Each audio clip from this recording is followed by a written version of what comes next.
Steppe की बर्फीली हवाओं में एक नाम अब भी गूंजता है।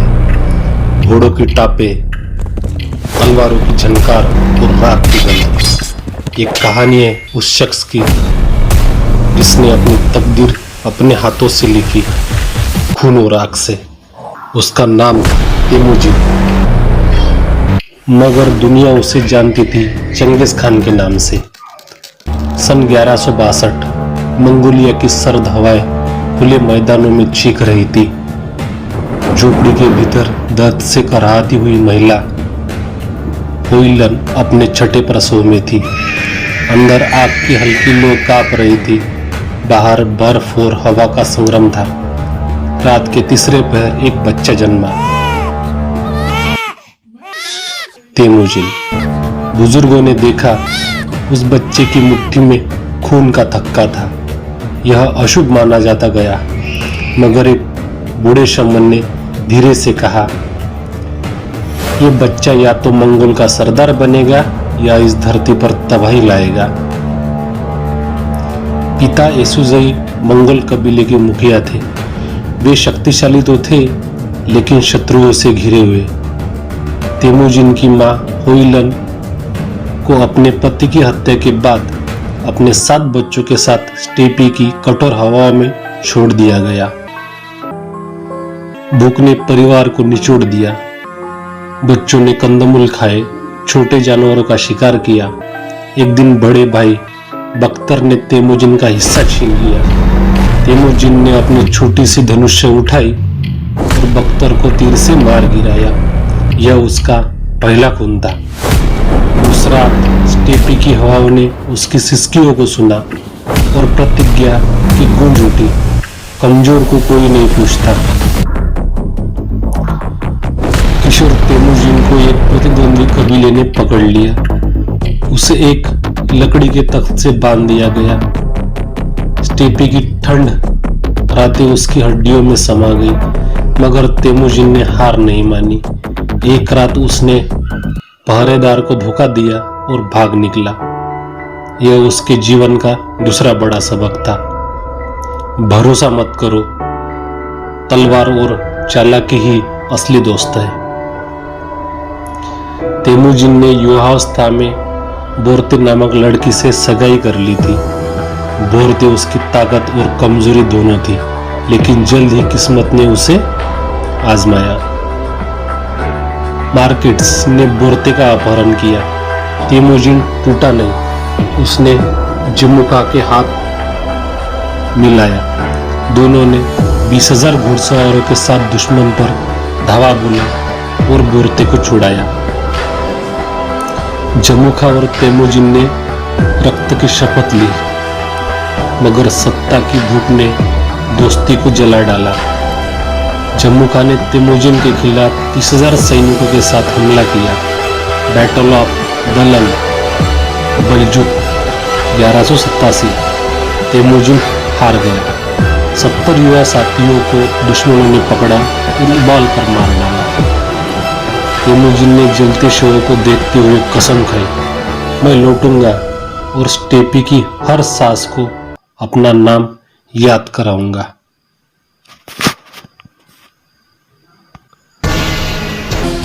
स्टेपी की हवाओं में अब तेमुजिन का नाम धीरे धीरे गूंजने लगा था।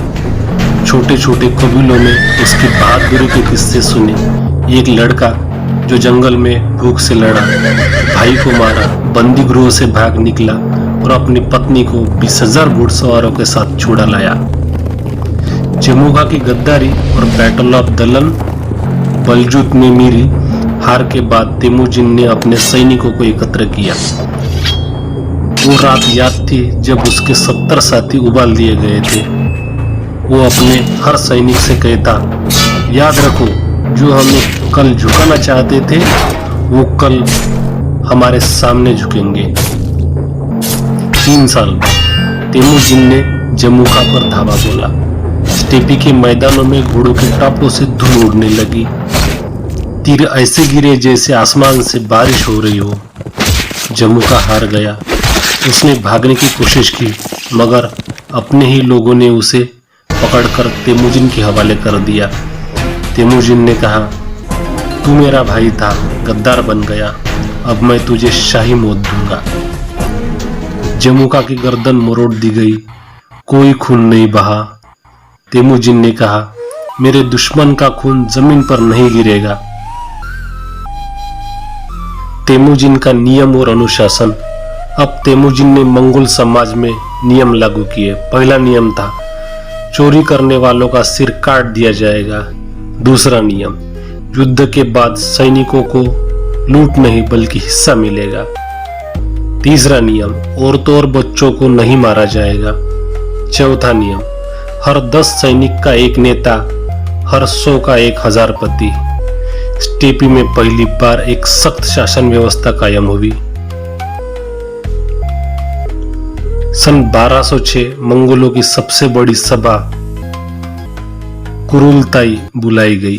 सैकड़ों कबीलों के नेता, हजारों घुड़सवार और उनके झंडे लहरा रहे थे। स्टेपी का मैदान घोड़ों के टाप और उद्घोष से गूंज रहा था। सबकी निगाहें उस आदमी पर थी जिसने छोटे छोटे कबीलों को एक कर दिया। तेमुजिन झुककर नहीं बैठा, उसने सीधा सिर उठाकर कहा, आज से तुम सब मेरे भाई नहीं, तुम मेरी सेना हो और मैं तुम्हारा खान हूं। उसे दिया गया एक नया नाम, मतलब संपूर्ण महासागर का शासक, चंगेज खान। चंगेज खान को सत्ता मिलते ही उसकी निगाहें दक्षिण की ओर थी, वेस्टर्न शिया। उसकी सेनाओं ने जीसिया की सीमा पर धावा बोला। मंगोलों की तेजी इतनी थी कि जीसिया के सैनिक संभल भी नहीं पाए। किले ध्वस्त हो गए, शहर राख हो गए। सीजिया के बाद चंगेज खान ने जिन डायनेस्टी को ललकारा। मंगोलों ने बेजिंग तक धावा बोला। 1215 में शहर घेराबंदी में फंस गया। लाखों लोगों की चीखें हवाओं में गूंजने लगी।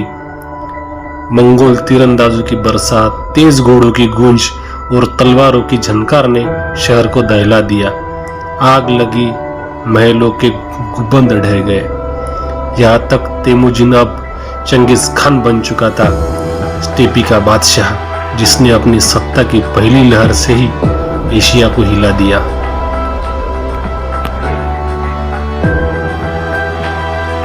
साल 1218 चंगेज खान अब मंगोल का साम्राज्य का निर्विवाद शासक था। उसकी सेनाएं पूर्वी एशिया से लेकर सेंट्रल एशिया तक फैल चुकी थी। ख्वारज़म शाह मंगोल व्यापारियों की एक कारवा पर हमला कर दिया। कारवा लूटा गया व व्यापारियों को मार दिया गया। चंगेज खान ने एक राजदूत भेजा शांति की पेशकश के साथ, लेकिन ख्वारज़म शाह ने उस राजदूत का सिर काटकर वापस भेज दिया। बस यही से शुरू हुई एक तबाही, इतिहास ने जिसे ख्वारज़म का प्रलय कहा। चंगेज खान की सेनाओं ने 3 दिशाओं से हमला किया। तीनों सेनाएं एक तूफान की तरह आई। बुखारा और समरकंद को चारों तरफ से घेर लिया गया। स्टेपी के मैदानों से निकली मंगोल सेना इतनी तेज थी कि लोग कहते उनकी रफ्तार के सामने हवा भी धीमी लगती है। समरकंद सेंट्रल एशिया का गहना अब मौत का मैदान था। मंगोलों ने शहर पर हमला किया। महल जले, मस्जिदें राख हुई और नदियां खून से लाल हो गई। लाखों लोग मारे गए। चंगेज खान ने कहा, तुमने मेरे व्यापारियों का खून बहाया, अब मैं तुम्हारा शहर बहाऊंगा। बुखारा की दीवारें मजबूत थी, लेकिन मंगोल तोड़ते नहीं, ढहा देते थे। उन्होंने नदियों का रास्ता मोड़कर शहर में बाढ़ ला दी। घोड़ों के ऊपर घोड़े दौड़ने लगे। 1219 से 1223 मंगोल सेनाएं रूस तक पहुंच गई। बैटल ऑफ कालका रिवर 1223 किवियन रस की सेनाएं 80,000 सैनिकों के साथ मंगोलों का सामना करने आई।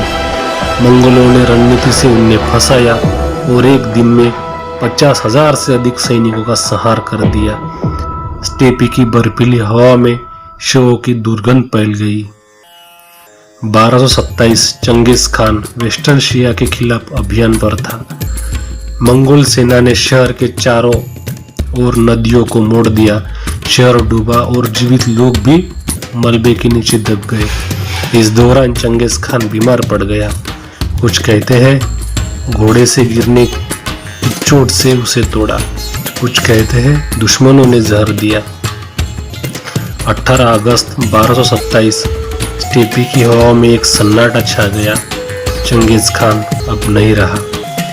मंगोल परंपरा के अनुसार उसकी कब्र को गुप्त रखा गया। कहते हैं शव को ले जा रहे सैनिकों ने रास्ते में आने वाले हर व्यक्ति को मार दिया। यहाँ तक कि कब्र खोदने वाले मजदूर भी जिंदा नहीं बचे। आज तक कोई नहीं जानता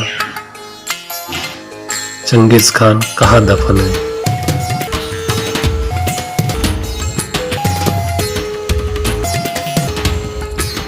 किंवदंती कहती है जब जनाजा गुजरा, हर वो परिंदा जो आसमान पर उड़ा तीर से मार दिया गया। हर वो इंसान जो काफिले के रास्ते में आया कत्ल कर दिया गया। कब्र खोदने वाले सैनिक भी वापस नहीं लौटे। माना जाता है कि उसकी कब्र आज भी मंगोलिया के पहाड़ों में छुपी है, जहाँ स्टेपी की हवाएं उसका नाम फुसफुसाती है।